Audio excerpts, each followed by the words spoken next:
एक दुसरा प्रश्न होता, तो म्हणजे आपण एक महत्त्वाकांक्षी प्रकल्प केला आहे बोरिवली ते ठाणा, तो भुयारी रस्ता काढला आहे. तो भुयारी रस्ता नेमका बिल्डिंगच्या दरवाज्यात येतोय. तर आम्ही मागणी केलेली की त्याला तुम्ही घोडबंदर रस्त्यापर्यंत घेऊन जा. तर ते आता अर्धवट मागणी पूर्ण झाली आहे. जर आपण घोडबंदर रस्त्यापर्यंत हा रस्ता घेऊन गेलात तर पूर्ण मागणी पूर्ण होईल आणि लोक दुवा देतील एकनाथ शिंदे साहेबांना, आम्हाला नाही. माझा तो मतदारसंघ नाही आहे. आता बाकी खूप प्रश्न आहेत, आता या अनुदान मागण्यांच्या मध्ये ते बोलण्यात काय अर्थ नाही. पण साहेब तुम्ही जरा वेळ घेऊन द्या ना मला. वाटल्यास दर्याला येतो, त्यांना सांगा एकदा हेलिकॉप्टरमध्ये बसवा आणि याला दर्याला घेऊन या. तेव्हा घोडबंदरचा रस्ता झाला.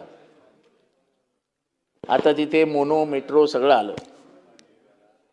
घोडबंदरवरती तुमच्या DCPR मुळे आता प्रचंड लोकसंख्या वाढणारे एवढे प्लॅन पास होत आहेत की काही विचारू नका. सर्व्हिस रोडच गायब झाले. सर्व्हिस रोड हा जगाच्या इतिहासातला हा पहिला रस्ता असेल की ज्याचा सर्व्हिस रोडच गायब करण्यात आला. आता साधा प्रश्न आहे की एवढ्या मोठ्या लोकवस्तीतनं गाड्या येतील त्या डायरेक्ट हायवेवर येतील. सर्व्हिस रोड कशासाठी आहे की तो स्टॉप गॅप अरेंजमेंट आहे की त्यांनी पूर्ण म्हणजे पूर्ण गाडी रस्त्यावर जाता कामा नये. आत्तापर्यंत 28 लोक मेली आहेत. 28 लोक. हायकोर्टाने स्वतः प्रश्न विचारला की तुम्ही काय करताय, काय झोपले की काय. या मतदारसंघातलं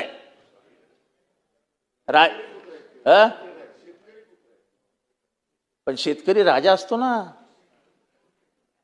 अरे असं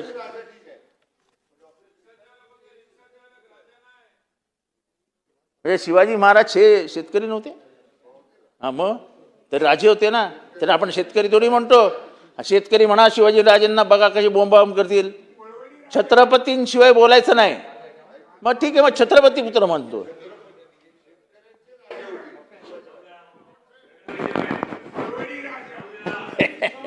बरं ते जाऊ द्या. त्यांच्या मतदारसंघातला आहे आणि पूर्ण ट्रॅफिक नाहीसो होईल असा हा प्रकल्प आहे.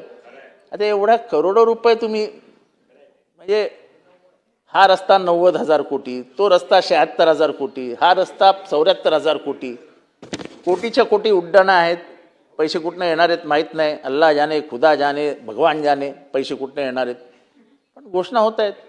तशी ही घोषणा झाली तर आम्हालाही बरं वाटेल. घोडबंदर आणि घोडबंदर नाही, हे कळवा आहे. हा कळवा उड्डाणपूल पटणीला लँडिंग करायचं. ते लिहून घ्या, पटणीला लँडिंग.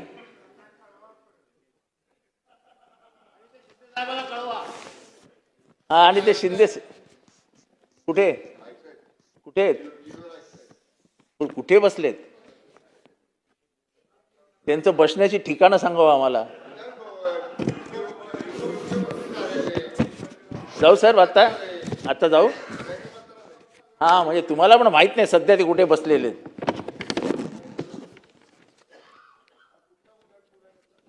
हा कळव्याचा उड्डाणपूल आहे. हा पटणीला उतरतो. तसंच हाच उड्डाणपुलाचा एक मार्गिका जर आपण हायवेला जॉईन केली तर कळव्यातलं पूर्ण ट्रॅफिक निघून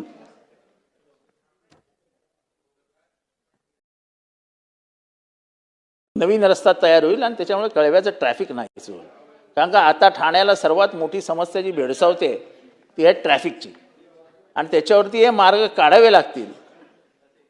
त्यामुळे आपण जसं इतर गावांना MSRDC, MMRDA यांच्या माध्यमातून 100 म्हणजे आजकाल 5,000 2,000 कोटी रुपये काय वाटतच नाही हो. आजकाल जो ऐकावं तो कितीचा रस्ता आहे? 90,000 कोटी. कितीचा रस्ता आहे? 80,000 कोटी.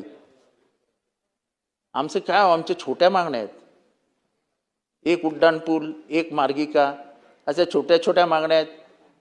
टाक्यांची बांधकामं पूर्ण करायची, ती छोटी मागणी आहे.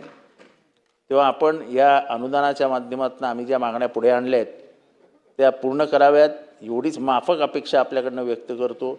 आणि खास करून अनधिकृत बांधकामांकडे लक्ष देऊन ती बांधकामं होणार नाहीत, जेणेकरून पुढे अडचणी येणार नाहीत, याबद्दल आपण लक्ष द्यावं. जय हिंद, जय महाराष्ट्र, जय भीम.